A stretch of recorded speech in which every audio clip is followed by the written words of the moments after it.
मैं आपको एक बात बता देना चाहता हूँ कि जो भी भाई ब्रह्मचर्य का पालन करना चाहते हैं, उनके लिए यह बात निश्चित है कि वह ब्रह्मचर्य का पालन तो करेंगे, लेकिन उसके साथ वह बार-बार गिरेंगे। वह व्यक्ति कहेंगे कि मैं बार-बार ब्रह्मचर्य का पालन करता हूँ, लेकिन फिर भी मैं बार-बार गिर जाता हूँ, बार-बार मैं हस्तमैथुन कर लेता हूँ, बार-बार मैं गलत वीडियो देख लेता हूँ और मेरा ब्रह्मचर्य जो है वह पूर्ण नहीं हो पा रहा है। तो फिर उनके लिए मेरा उत्तर ये है कि तुम ब्रह्मचर्य का पालन करना चाहते हो, यह अच्छी बात है। लेकिन इस बात को भी अपने मन में बैठा लो कि ब्रह्मचर्य का पालन करने का मतलब ये नहीं है कि तुमने सारी बातों को जान लिया और तुम ब्रह्मचर्य का पालन कर रहे हो और उसके बाद तुम बीच में गिरोगे ही नहीं। क्योंकि ब्रह्मचर्य का पथ ऐसा है कि तुम इसमें पहली बार चल रहे हो और इसमें बार-बार तुम गिरोगे, बार-बार उठोगे, बार-बार गिरोगे। इसलिए तुम इस बात को लेकर कभी उदास मत होना कि मैं ब्रह्मचर्य का पालन कर रहा हूँ, लेकिन फिर से मैं ब्रह्मचर्य के पथ पर गिर जाता हूँ, फिर से मैं हस्तमैथुन कर लेता हूँ। कहीं ऐसा ना हो कि तुम सोचो कि मैंने 1 वर्ष तक ब्रह्मचर्य का पालन किया था, लेकिन फिर से मैंने हस्तमैथुन कर लिया, इसलिए मैं अब ब्रह्मचर्य का पालन करने की छोड़ रहा हूँ, क्योंकि यह मेरे बस की बात नहीं है।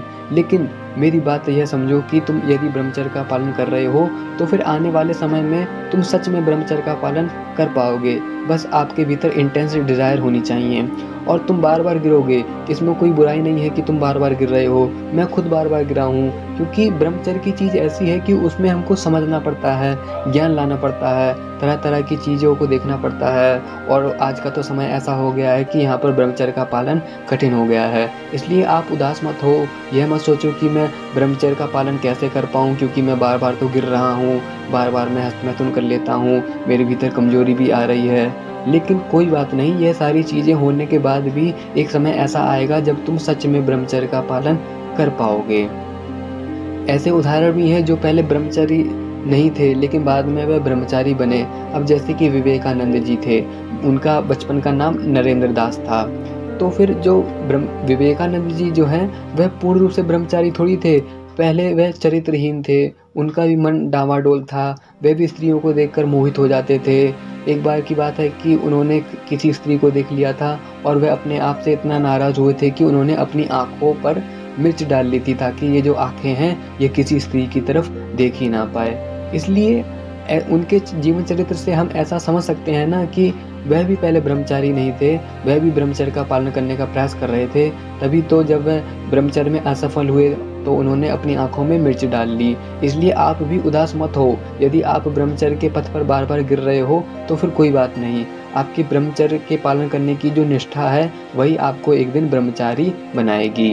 अब देख लीजिए कि जो स्वामी तुलसीदास जी थे, वह अपनी पत्नी से बहुत ही ज़्यादा मोहित थे और उनकी पत्नी ने एक बार उनको उलाहना दिया कि तुम इस मेरे शरीर को देखकर इतना मोहित क्यों होते हो? मेरा शरीर तो केवल हाड़ मांस का बना हुआ है, चमड़ी का बना हुआ है। यदि इतना प्रेम तुम श्री राम जी में दिखाते, उनकी भक्ति में दिखाते, तो फिर तुम्हारा अभी तक उद्धार हो चुका होता।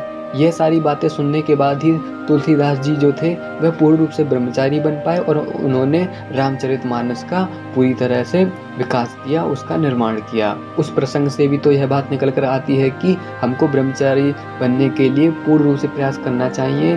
बार-बार हम गिरेंगे, कोई बात नहीं, एक समय ऐसा आएगा जब हम पूर्ण रूप से ब्रह्मचर्य का पालन कर पाएंगे। अब महात्मा गांधी हैं, वह क्या थे कि जब उनके पिताजी शमशान में लेटे हुए थे, तब महात्मा गांधी अपनी पत्नी के साथ बिस्तर में लेटे हुए थे, क्योंकि वह पत्नी से बहुत ज़्यादा मोहित थे, पत्नी से संबंध बनाने में ज़्यादा मोहित थे। कुल मिलाकर वह स्त्री के प्रति ज़्यादा आसक्त थे। लेकिन फिर उनके जीवन में ऐसा परिवर्तन आया और उन्होंने ब्रह्मचर्य पालन करने का पूर्ण रूप से निश्चय किया, तब जाकर वह ब्रह्मचर्य का पालन कर पाए। हालांकि आज के समय में महात्मा गांधी को लेकर लोगों के भीतर बहुत ही भ्रांति है और वह महात्मा गांधी को लेकर न जाने किस तरह के नकारात्मक विचार रखते हैं। मैं इस बात को भी जानता हूँ, लेकिन यह बात भी सच है कि महात्मा गांधी पहले अपनी पत्नी के प्रति बहुत ज़्यादा आसक्त थे, लेकिन बाद में वह ब्रह्मचारी भी बने थे।